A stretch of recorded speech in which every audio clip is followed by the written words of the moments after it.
하나님의 말씀을 함께 보도록 하겠습니다. 오늘 우리에게 주신 하나님의 말씀은 갈라디아서 1장 1절에서 10절까지 말씀입니다.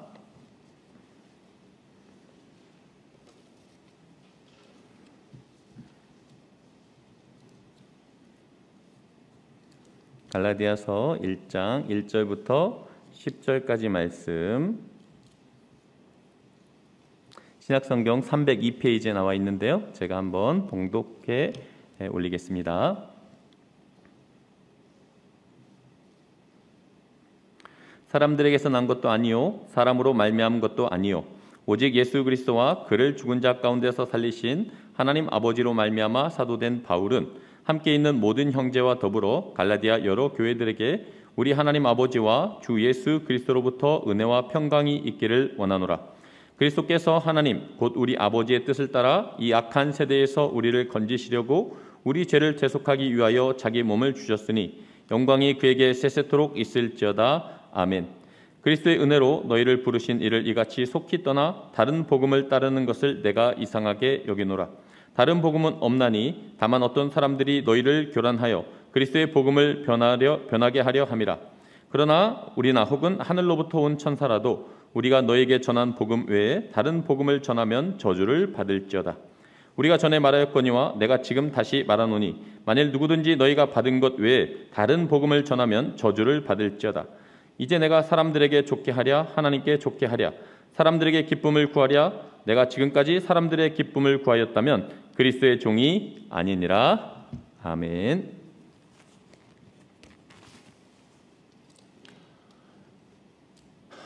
갈라디아서는 기독교 자유의 대헌장이라는 별명을 가지고 있습니다. 500년 전 종교개혁의 기수였던 마틴 루터는 갈라디아서를 너무나 사랑했고 성경의 모든 책 가운데 가장 뛰어난 책이라고 그렇게 생각했다고 합니다. 그는 심지어 이 책에 대한 사랑을 자신의 아내 캐서린에 대한 사랑과 비교해서 이렇게 말했습니다. 갈라디아서는 곧 나의 편지다. 나는 과거와 마찬가지로 지금도 그 서신과 결혼 관계에 있다. 그것은 나의 캐서린이다. 가장 사랑스러운 아내의 갈라디아서를 비교하는 정말 애틋한 사랑의 마음을 느낄 수 있습니다. 오늘 다른 복음은 없나니 라는 제목으로 갈라디아서 말씀을 함께 묵상할 때 바른 복음을 깨닫고 주님의 큰 은혜를 경험할 수 있게 되기를 간절히 소망해 봅니다. 갈라디아서가 쓰여진 배경을 알아보도록 하겠습니다. 오늘 본문을 보면 뭔가 심상치 않은 분위기를 느낄 수 있습니다. 6절에서 8절 말씀을 보시기 바랍니다. 그리스도의 은혜로 너희를 부르신 이를 이같이 속히 떠나 다른 복음을 따르는 것을 내가 이상하게 여기노라. 다른 복음은 없나니 다만 어떤 사람들이 너희를 교란하여 그리스도의 복음을 변하게 하려 함이라. 그러나 우리나 혹은 하늘로부터 온 천사라도 우리가 너에게 전한 복음 외에 다른 복음을 전하면 저주를 받을지어다. 바울 사도의 강한 분노가 느껴지고 심지어 무시무시한 저주를 경고합니다.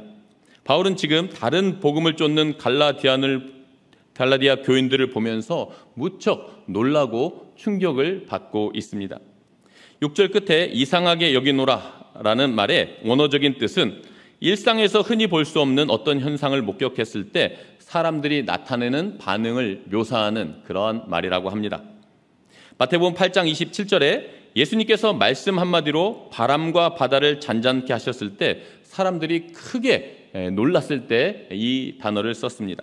또한 마태복음 21장 20절에 예수님의 말씀 한마디에 멀쩡하던 무화과나무가 즉시 마르는 그런 일이 일어났을 때 사람들이 기이한 그런 반응을 묘사할 때 역시 쓰였습니다. 그러므로 바울은 지금 갈라디아 성도들이 다른 복음을 쫓는 것이 거의 기적과 같은 일이라고 그렇게 말하고 있습니다. 바울의 입장에서 도저히 이해할 수 없고 결코 일어나서는 안 될 일이 일어나고 있는 것입니다. 여기서 다른 복음은 그렇다면 무엇일까요? 헬라어 헤테론이라고 하는 이 단어는 비교되는 대상과 전혀 다른 이질적인 것을 나타내는 단어입니다. 그러므로 다른 복음은 그냥 종류가 다른 어떤 것을 얘기하고 있는 것이 아니라 바울이 전한 복음과 전혀 다른 이질적인 것, 즉 거짓 복음을 뜻하고 있는 것입니다. 지금 갈라디아 교회가 매우 심각한 위기 가운데 있다는 것을 우리가 알 수 있습니다. 한 군데 더 갈라디아서 3장 1절에서 3절 말씀을 보시겠습니다. 어리석도다 갈라디아 사람들아, 예수 그리스도께서 십자가에 못 박히신 것이 너희 눈앞에 밝히 보이거늘 누가 너희를 꾀더냐? 내가 너희에게서 다만 이것을 알려 하노니 너희가 성령을 받은 것이 율법의 행위로냐 혹은 듣고 믿음으로냐? 너희가 이같이 어리석으냐? 성령으로 시작하였다가 이제는 육체로 마치겠느냐? 1절 맨 앞에 오라고 하는 헬라어 감탄사가 빠져 있습니다. 1절을 언어로 직역하면 오 깨닫지 못하는 어리석은 갈라디아 사람들이여 라는 그런 뜻입니다. 너무나 안타까운 마음으로 탄식하며 책망하고 있는 바울 사도의 모습이 눈에 선합니다. 갈라디아 교회가 문제가 무엇인지 오늘 이 본문에서 짐작할 수 있는 내용들이 나옵니다. 1절에 누가 너희를 꾀더냐? 누군가 갈라디아 교회를 지금 유혹하고 꾀어서 시험에 빠뜨리고 있었습니다. 2절에 너희가 성령을 받은 것이 율법의 행위로냐 혹은 듣고 믿음으로냐? 유혹하는 사람들은 구원받고 성령 받는 것이 믿음으로가 아니라 행위로 가능하다라고 그렇게 가르쳤습니다. 3절에 성령으로 시작하였다가 이제는 육체로 마치겠느냐? 갈라디아 교회가 거짓 교사들의 꿰매에 빠져서 이제 다른 복음에서 떠나 다른 복음을, 거짓 복음을 받아들이며 속절없이 무너지고 있었다는 것을 알 수 있게 됩니다. 잘 아시다시피 갈라디아 교회는 바울이 제1차 세계 선교 여행을 하면서 세웠던 교회입니다. 특별히 루스드라라고 하는 지역에서는 바울이 돌에 맞아서 죽을 뻔한 그런 일을 겪기도 했습니다. 바울은 돌에 맞아 죽은 줄 알고 던져지는 그런 일을 당했는데 거기서 다시 일어나 복음을 전했습니다. 그렇게 갈라디아 지역의 교회가 세워지게 되었던 것입니다. 사랑하는 성도 여러분, 갈라디아 교회들이 바울에게는 큰 의미가 있었을 것입니다. 처음 선교 여행을 시작해서 최초로 세운 교회들이고 죽을 뻔한 위기를 겪으며 처음 얻은 열매들이었기 때문입니다. 처음이라고 하는 것이 얼마나 의미가 있고 소중합니까? 첫사랑, 언제 들어도 가슴 설레는 그런 말일 것입니다. 그렇다면 사도 바울에게 첫 번째 선교 여행, 첫 번째 얻은 복음의 열매인 갈라디아 교회와 성도들이 얼마나 사랑스럽고 소중했겠습니까?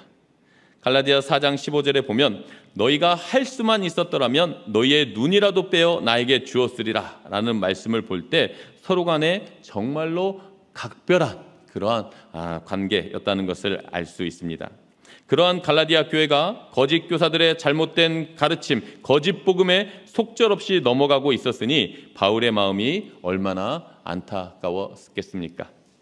바울이 1차 세계 선교여행을 마치고 다시 베이스 캠프인 수리아 안디옥으로 돌아왔습니다. 그런데 바로 이때 큰 문제가 발생하게 됩니다. 이제 복음을 믿는 사람, 받아들인 사람들과 믿지 않는 사람들 가운데 그런 대립이 이루어지고 있는 가운데 이제 새로운 형태를 주장하는 사람들이 생겨나기 시작한 것입니다.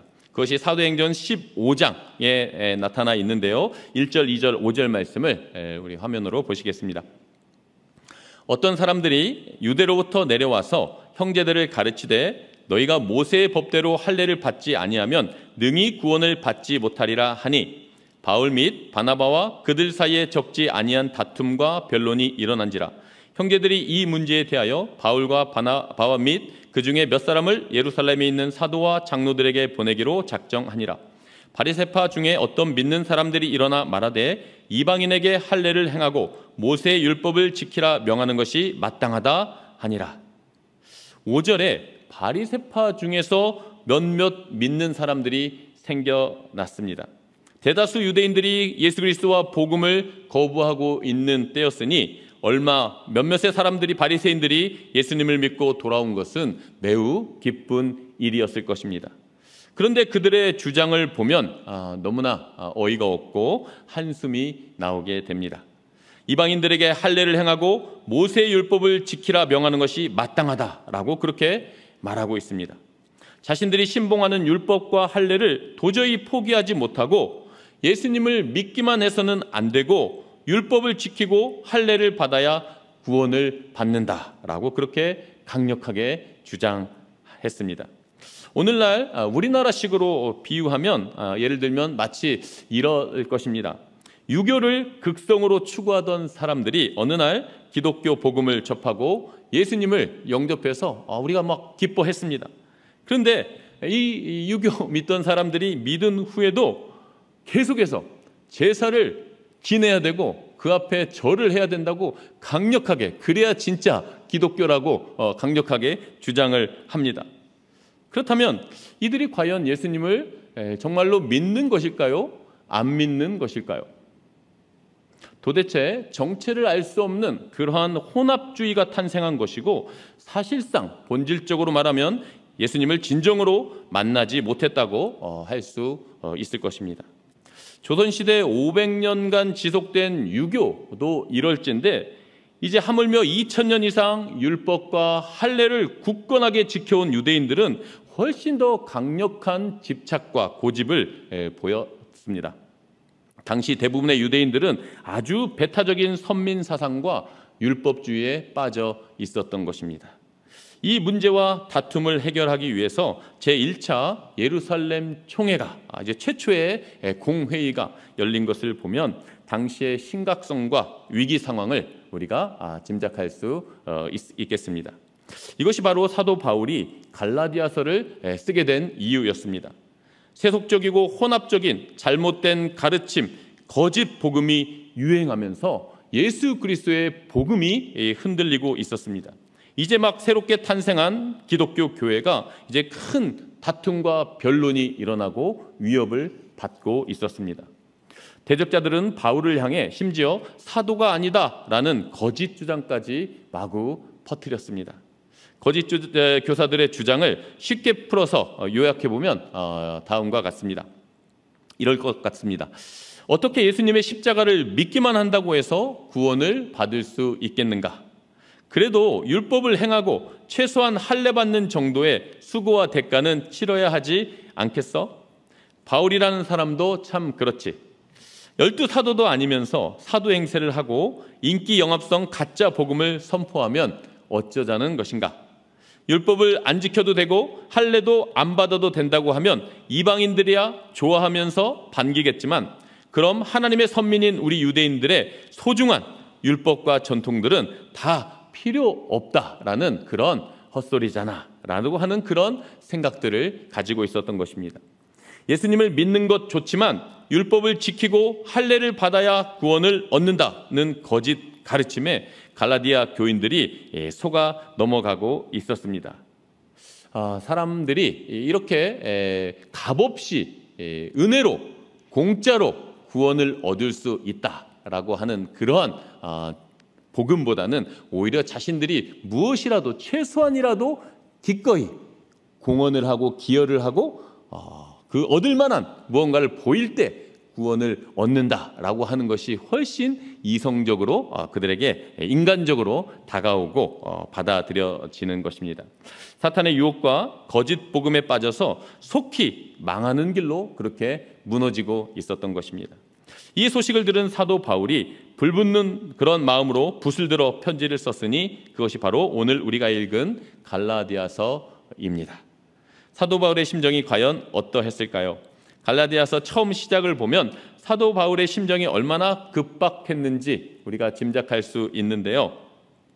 사도 바울이 신약 성경 가운데 절반 가까운 그런 서신서 13권, 히브리서까지 썼다고 주장하는 사람들이 있으니 14권이 될 텐데, 다른 편지들은 대부분 감사, 인사, 또 은혜와 평안을 전하는 그런 축복으로 시작을 합니다. 그런데 갈라디아서는 곧바로 자신이 사도라고 하는 것을 변호하는 문장으로 그렇게 시작하고 있습니다. 갈라디아서 1장 1절을 화면으로 한번 보시기 바랍니다. 사람들에게서 난 것도 아니요 사람으로 말미암은 것도 아니요 오직 예수 그리스도와 그를 죽은 자 가운데서 살리신 하나님 아버지로 말미암아 사도된 바울은, 무언가 정말 그 이유가 있어서 설명하려고 하는 그런 마음이 보입니다. 곧이어 11절과 12절에서도 동일한 내용을 다시 한번 이제 반복해서 언급합니다. 제가 한번 읽어보겠습니다. 형제들아, 내가 너에게 알게 하노니 내가 전한 복음은 사람의 뜻을 따라 된 것이 아니니라. 이는 내가 사람에게서 받은 것도 아니요 배운 것도 아니요 오직 예수 그리스도의 계시로 말미암은 것이라. 사도가 아니다라고 하는 그런 거짓 주장에 대해서 바울이 거듭해서 자신을 변호하는, 사도직을 변호하는 안타까운 그런 상황입니다. 정치권의 전략 중에 메시지가 안 되면 메신저를 공격하라 라고 하는 그런 말이 있습니다. 바울이 지금 갈라디아서를 시작하자마자 곧바로 자신이 사도임을 강조할 수밖에 없는 그런 상황에 직면해 있었던 것입니다. 당시 거짓 교사들이 사도 바울의 사도직을 부정하면서 결국은 예수 그리스도의 복음과 교회를 무너뜨리고 자신들의 주장을 관철시키려고 하는 그러한 악한 시도를 하고 있었기 때문입니다. 바울은 결코 자신의 명예를 위해서 거듭해서 변호하고 있는 것이 아닙니다. 그는 예수님을 만난 뒤 오직 십자가만을 자랑하고 자신의 모든 것을 배설물로 여기면서 수많은 핍박을 당하고 돌에 맞아 죽을 뻔한 위기조차 별로 개의치 않고 있었던 사람입니다. 그러나 사도직이 부정될 때 자신이 전하고 있는 예수 그리스도의 복음과 진리의 말씀이 의심받고 무너져 내리게 될 거라고 하는 것을 너무나 분명하게 그것이 보였기 때문에 분하게 여기고 있는 것입니다.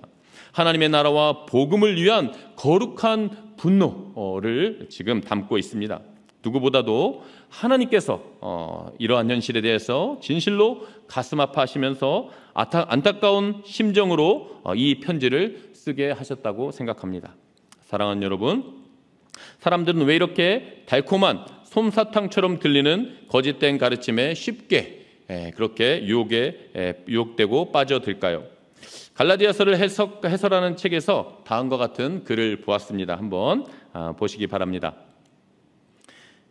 예수 빠진 복음은 가짜다. 예수 만난 사연도 사랑도 자유도 자랑도 없고 성령도 성화도 없다면 가짜다.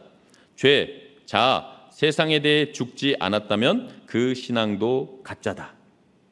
하나님 앞에서 오늘 자신의 신앙과 내면을 깊이 한번 돌아보면 좋겠습니다. 나는 정말로 예수 그리스도의 복음을 믿고 있는 것일까?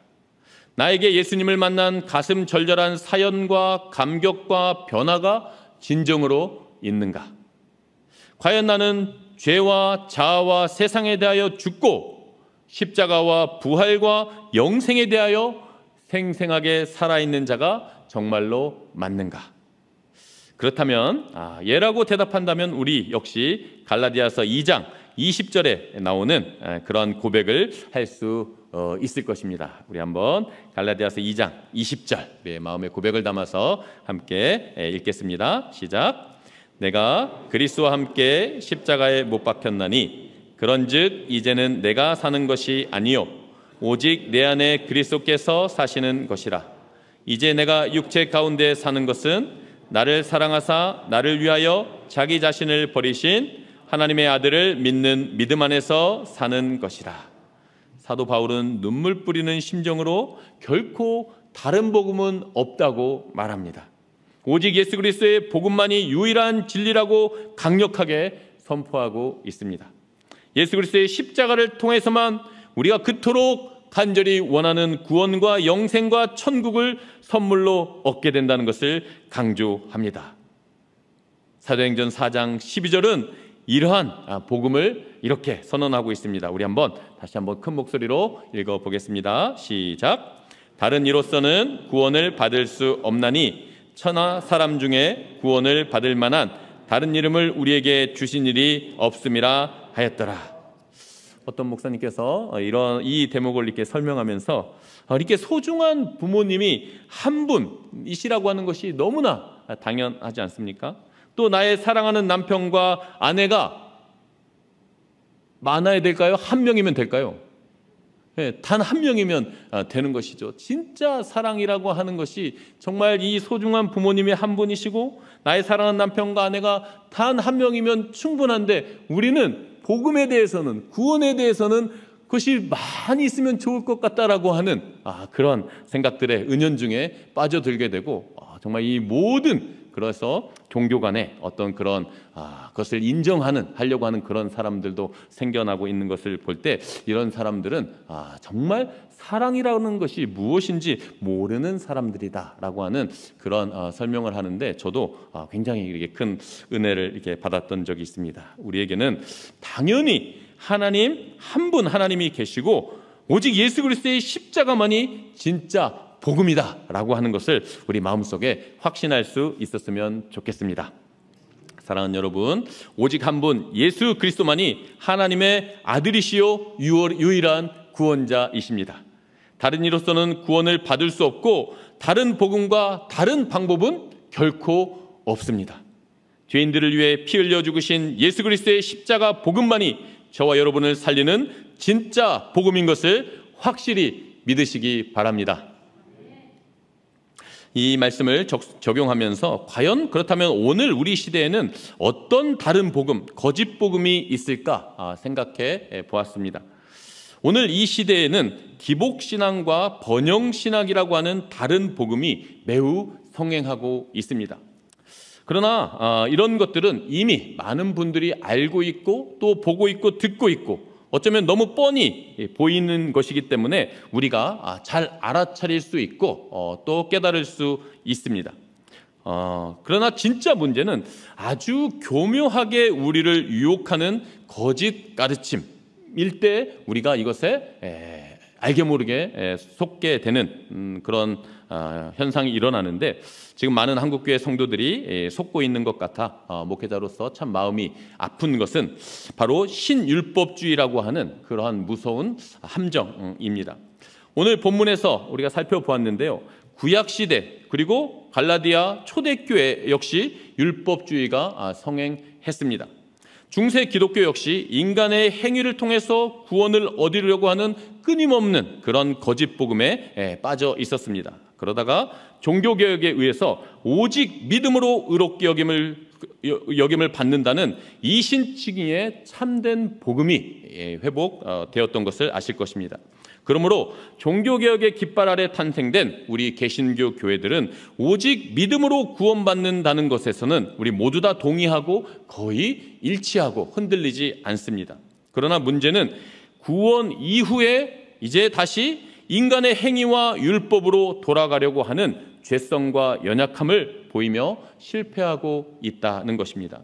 인간은 끊임없이 언제든지 틈만 나면 하나님을 의지하는 대신에 스스로 주인이 되려고 하는 그런 죄성을 가지고 있기 때문입니다. 고신대학교에서 조직신학을 가르쳤던 박영동 교수님은 이 문제에 대해서 그의 저서에서 이렇게 적고 있습니다. 한번 제가 읽어보겠습니다.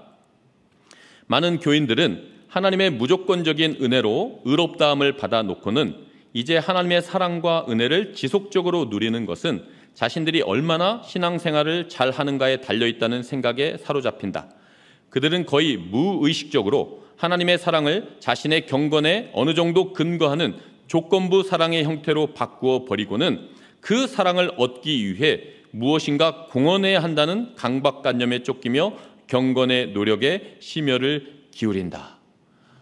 이제 구원을 받을 때 은혜로 믿음으로 구원을 받았는데, 구원받은 이후에는 내가 열심히 해서 하나님을 기쁘시게 해드리겠다라고 하는, 다시 내가 자신에게로 돌아오고 집중한다라고 하는 그런 설명입니다.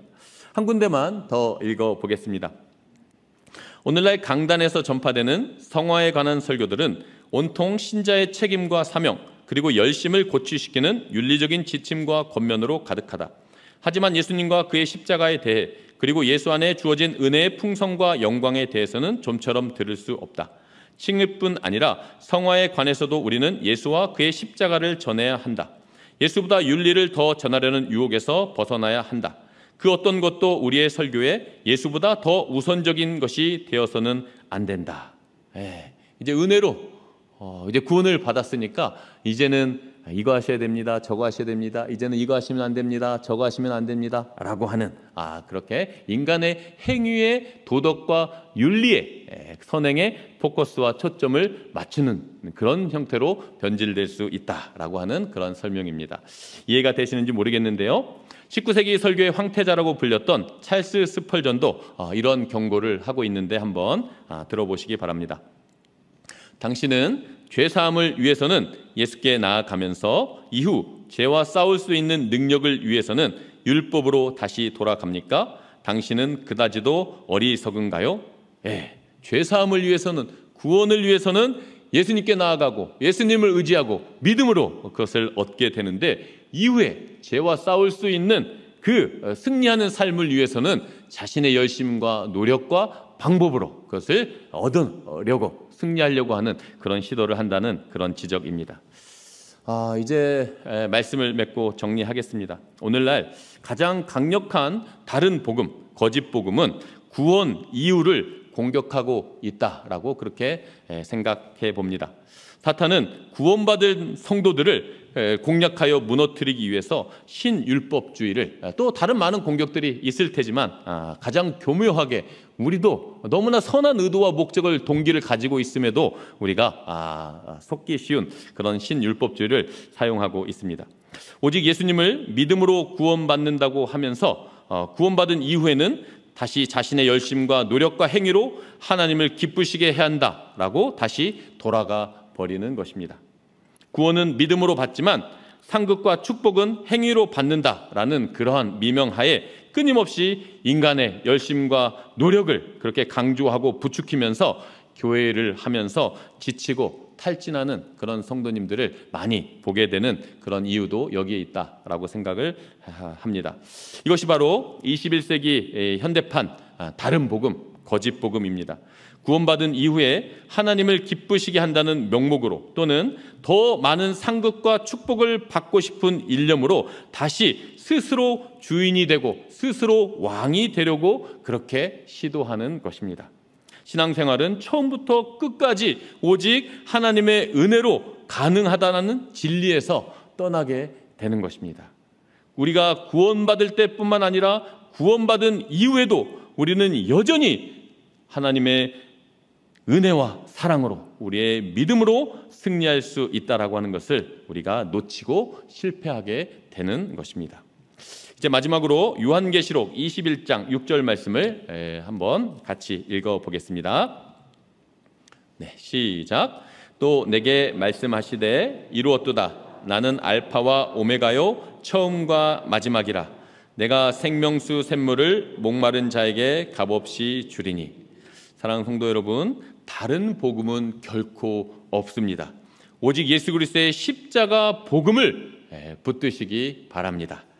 구원이 오직 하나님의 은혜로만 가능한 것처럼 구원받은 이후에도 신자된 우리는 오직 하나님의 은혜와 능력으로만 살아갈 수 있습니다. 구원뿐만 아니라 성화의 모든 과정에 있어서도 우리는 오직 하나님의 은혜와 그것을 온전히 믿음으로써 승리할 수 있는 것입니다. 신앙생활은 처음부터 시작부터 끝까지 알파와 오메가 되시는 하나님의 은혜와 사랑으로만 가능하고 승리할 수 있다는 것을 믿으시기 바랍니다. 은혜의 복음으로 인한 구원의 기쁨과 감격을 회복하시고 성령 충만으로 함께 하시는 하나님의 은혜에 힘입어 승리하시는 저와 화성교회 성도님들 다 되시길 주님의 이름으로 간절히 축원합니다. 아멘. 기도하시겠습니다.